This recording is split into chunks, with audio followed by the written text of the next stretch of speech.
सभी गुरुजनों को प्रणाम।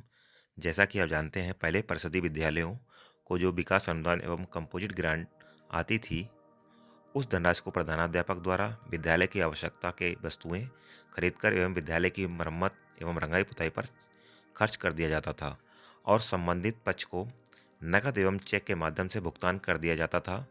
किंतु इस वर्ष से इस प्रथा या प्रक्रिया को समाप्त कर दिया गया है। आपने देखा होगा, पहले से मौजूद विद्यालय प्रबंध समिति के खाते को बंद करा दिया गया है। उसके स्थान पर प्रदेश के समस्त परिषदीय स्कूलों का विद्यालय प्रबंध समिति यानी कि एसएमसी का जीरो बैलेंस खाता बैंक ऑफ बड़ौदा में खुलवा दिए गए हैं।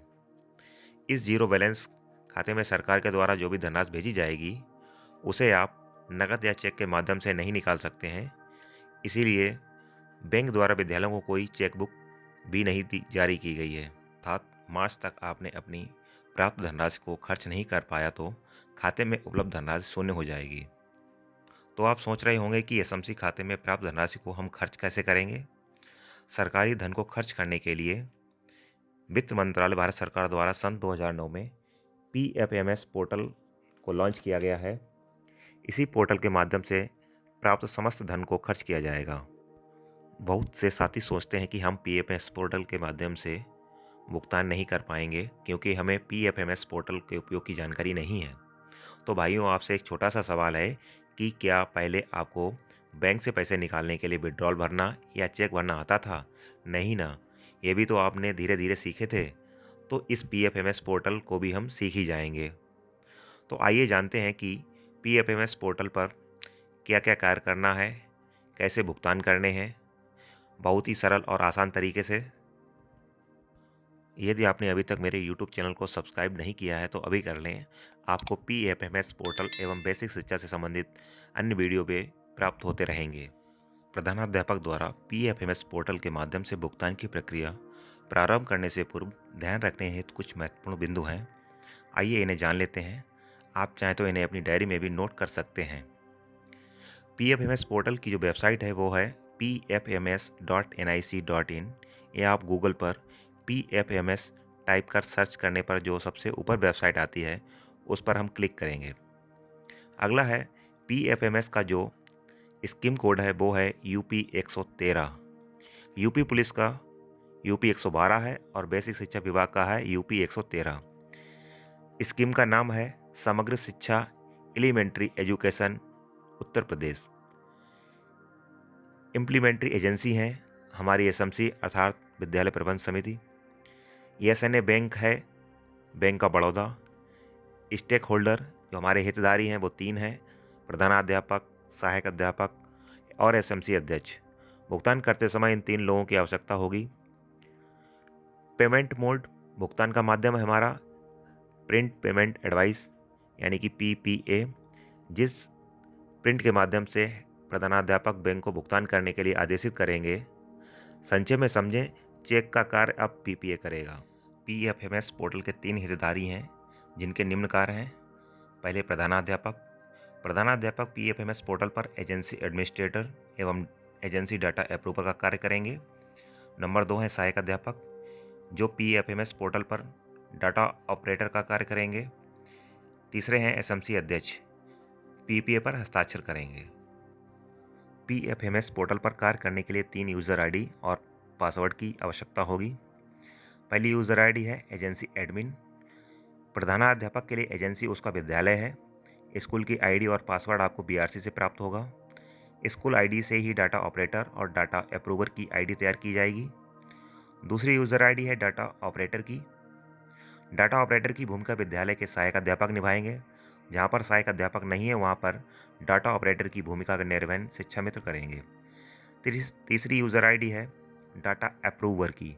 डाटा अप्रूवर की भूमिका स्कूल के प्रधानाध्यापक या इंचार्ज प्रधानाध्यापक निभाएंगे। तीनों यूजर्स को जान लेने के बाद अब हम जानेंगे कि इन तीनों यूजर्स के पीएफएमएस पोर्टल पर कार्य क्या है।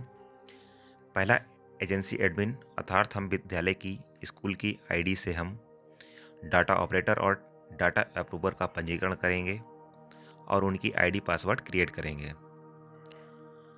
विद्यालय को वर्तमान वित्तीय वर्ष में कितनी लिमिट प्राप्त हुई है अर्थात कितना धन प्राप्त हुआ है ये जान सकते हैं। पेमेंट मोड एक्टिवेट करना, अर्थात पीपीए के माध्यम से पेमेंट के लिए बैंक खाते को एक्टिवेट करना। नंबर 2, विद्यालय स्तर पर डाटा ऑपरेटर अर्थात सहायक अध्यापक को पीएफएमएस पोर्टल पर जो कार्य करने हैं वो सबसे महत्वपूर्ण है। पहला, वेंडर का पंजीकरण करना। वेंडर अर्थात विक्रेता जिससे हमने वस्तुएं एवं सेवाएं क्रय की हैं, उन सभी का पोर्टल पर पंजीकरण, जिनका पीएफएमएस पोर्टल पर पहले से पंजीकरण नहीं है और जिन विक्रेताओं का पहले से ही पीएफएमएस पोर्टल पर पंजीकरण है, उन्हें मैप करना होता है। अधिकतर विक्रेता पहले से ही पंजीकृत होते हैं, इसलिए हम उन्हें आसानी से मैप कर लेंगे।